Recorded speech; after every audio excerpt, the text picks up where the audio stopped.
check if it is safe.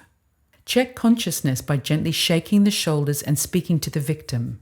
If the victim does not respond, call 112 immediately. Then place one hand on the victim's forehead and tilt their head back. Open the airway by placing 2 fingertips under the tip of the chin and lifting it up. Look, listen, and feel for normal breathing for up to 10 seconds.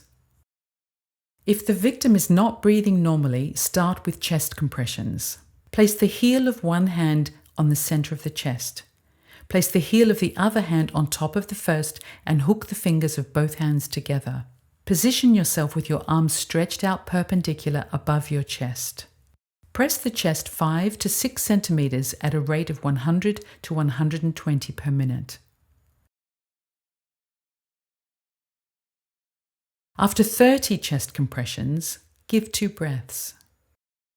Pinch the victim's nose closed with the thumb and index finger of the hand resting on the forehead. Place your lips tightly around the victim's mouth and blow for 1 second until the chest rises. Give a total of 2 breaths. Continue alternating between 30 chest compressions and 2 breaths. Connect the AED as soon as it's available, but interrupt chest compressions and rescue breathing as little as possible. If a second first aider is present, take turns every 2 minutes.